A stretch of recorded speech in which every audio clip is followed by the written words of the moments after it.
Welcome everybody to another episode of Band Together Leadership Seminars. My name is Paul Everts. I'm the founder of Band Together Leadership Seminars. You can reach me at my email address, which is BAND, the number 2, together, bandtogether@comcast.net.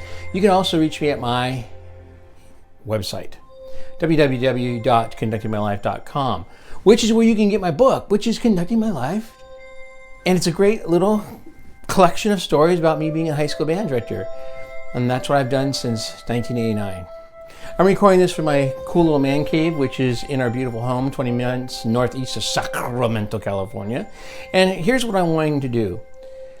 When I started out teaching, I would take time in my class, again, I'm a high school band director, and we would talk about life. And there's 5 words I really want to focus on: respect, responsible, discipline, integrity, and faith. And you'll see that in my E triangle, which has a trademark. It's trademarked. I got a serial number and everything for it now. Oh my gosh. And I'm getting it designed so it looks a little more better than what you see right there. Anyway, we're going to work on the word respect. E stands for Everts, but it's actually turning into everyone. Because I believe everyone needs respect. Well, let's just put it this way. Everyone should be earning respect and knowing what respect looks like, how to earn it, how to give it. And then we're also going to work on responsible, discipline, integrity, and faith. And when I say faith, please don't turn off. Please don't turn off. I'm not talking about a religious faith so much as I'm talking about faith in humankind, beginning with yourself. You have to have faith in yourself. Will I talk about being a Christian man? Of course I will. That's who I am. I'm not going to avoid it. But not tonight. Tonight, we're going to continue on John Maxwell's journey. And John Maxwell, again, I'm a part of the John Maxwell team. You go to www.conductingmylife.com and you'll see a curriculum. It says, or a tab that says curriculum. Scroll down. You'll see about 7 different classes I can teach dedicated to John Maxwell's leadership material, which is fantastic. So I can train, I can speak, I can teach, I can coach. Small groups, large groups, private sector, public sector, churches, synagogues, whomever you need. Let me help you get better. And again, I'm going to be selfish. It all helps me too get better. So this is the book we're working on. We started this last week. The 21 irrefutable laws of leadership. We're working on law number 7, everybody. And I like to read to you. So we're working on It's Not a Guessing Game. People do not follow others by accident. They follow individuals whose leadership they respect. Someone who is an 8 in leadership on a scale of 1 to 10, 10 of course being the strongest, does not go out and look for a 6 to follow. He or she naturally follows a 9 or a 10. The less skilled follow the more highly skilled and gifted.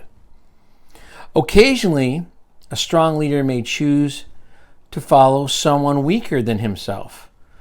But when that happens, it's for a reason. For example, the stronger leader may do it out of respect for the person's office or past accomplishments, or he or she may be following the chain of command.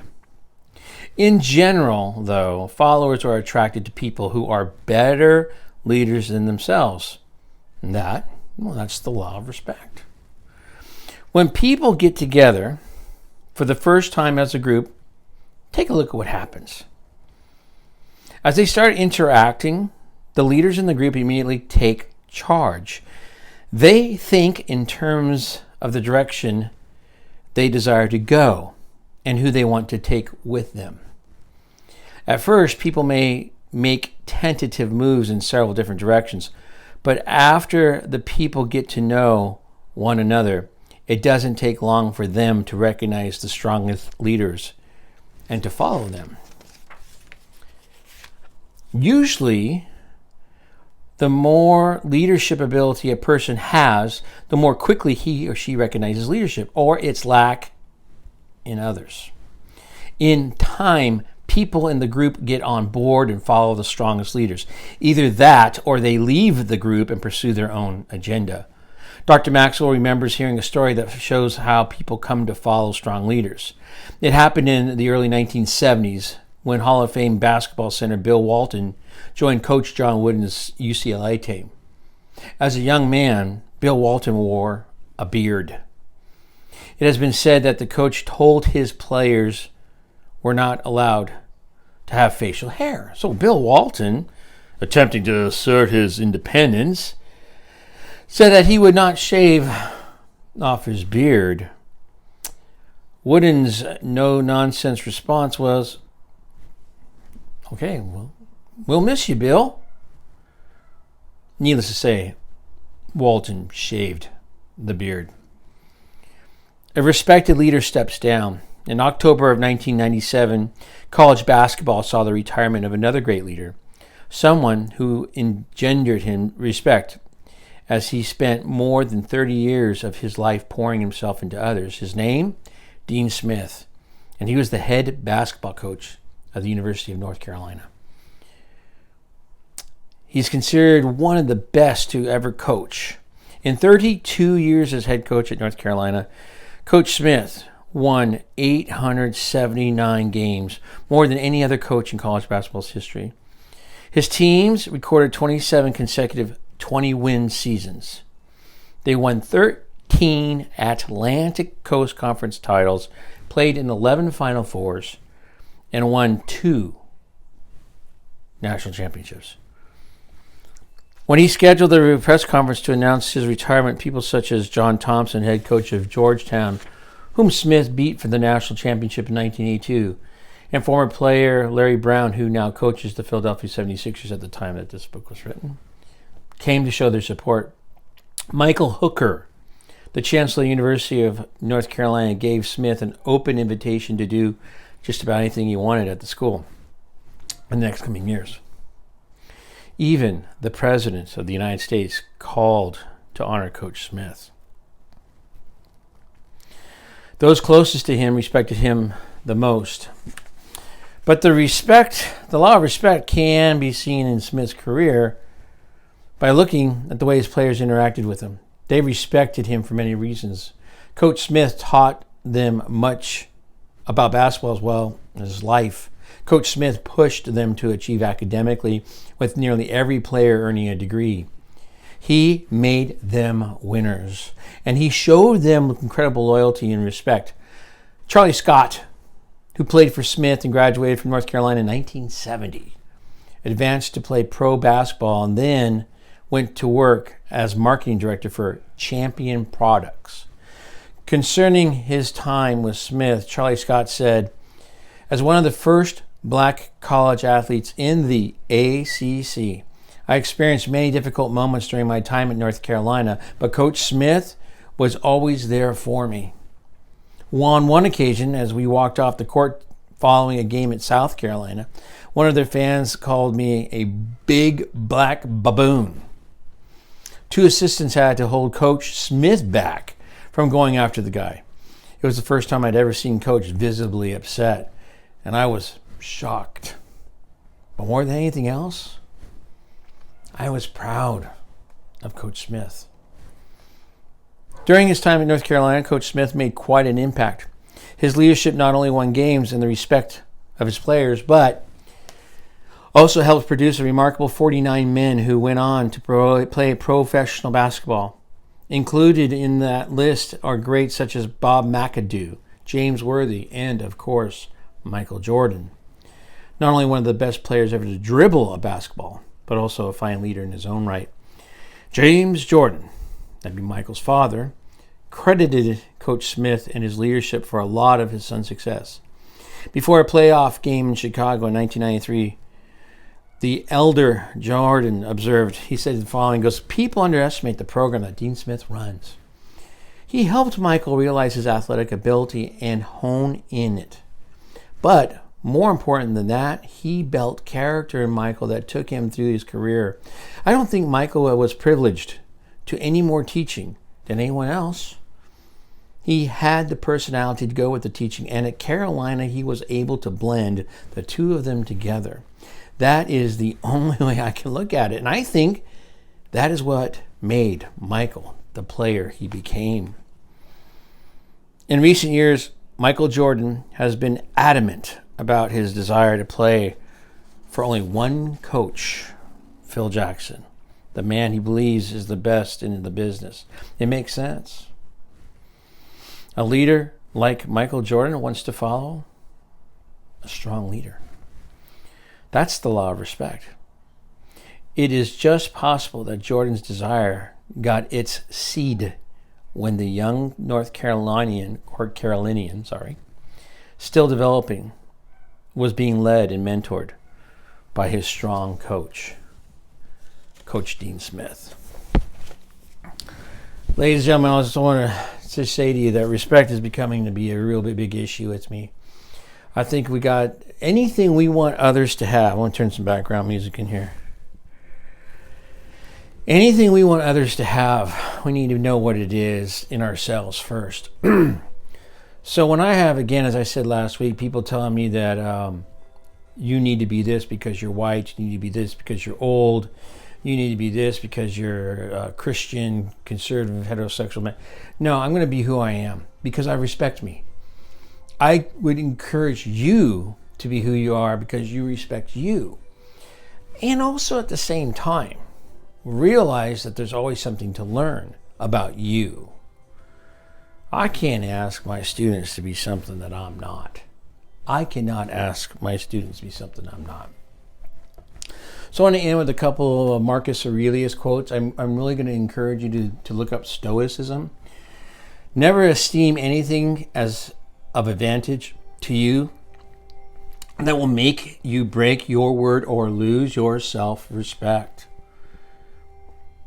Never value anything as profitable to thyself, which shall compel thee to break thy promise, to lose thy self-respect, to hate any man, to suspect, to curse, to act the hypocrite. I'm talking to you politicians. To desire anything which needs walls and curtains. Two more.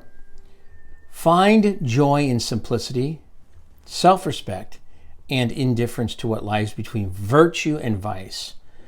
Love the human race. Follow the divine.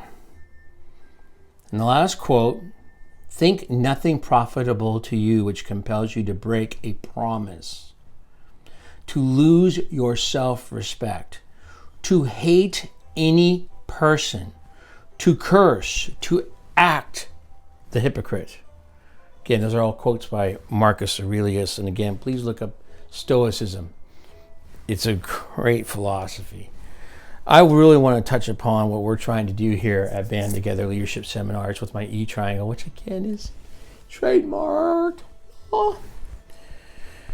We want to find joy in simplicity, self-respect, and indifference to what lies between virtue and vice. Love the human race.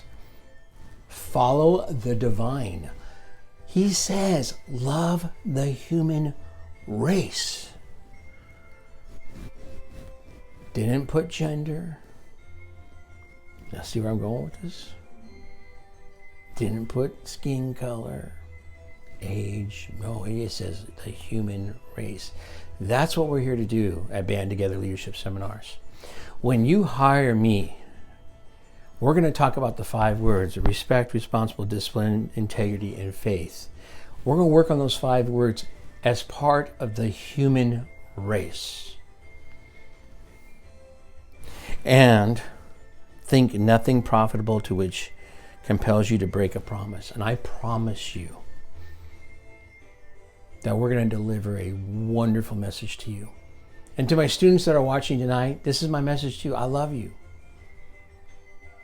I love you, man. You've gone through hell this semester. Frankly, you've gone through hell since March 15th, right? 16th, that's a Monday. To lose your self-respect, nothing is profitable. There's nothing more than that. We're hearing lots of stuff right now where people are like selling their souls to the devil. And I'm not getting preachy on you. Have self-respect, everybody. Don't hate people. Understand people. Understand them. I've only said I hate to like maybe 5 to 10 people in my 54 years of living, and it's a strong word. And I don't use it that often. Cursing, that's too bad. I do that too much. and to act as a hypocrite. Man, I do everything I can not to do that. I avoid that like the plague. Hypocrisy to me is like lying. That is what it is. It's lying. So I'm leaving you with respect tonight. And I really want to one more time say this to you. Find joy in simplicity. Keep things simple, stupid. Find joy in self-respect. Find joy in indifference to what lies between virtue and vice.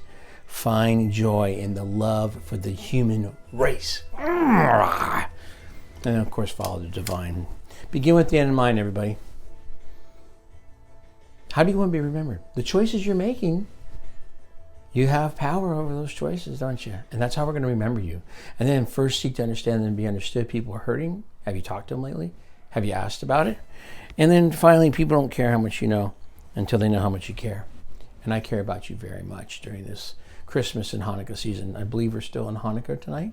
Tonight again being, I believe it is the 15th of December.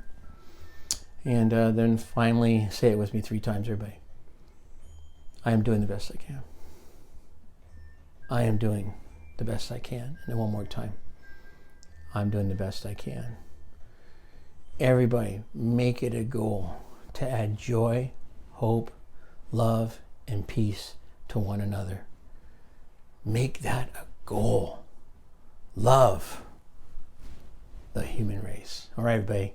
Bye. Till next week. Love you.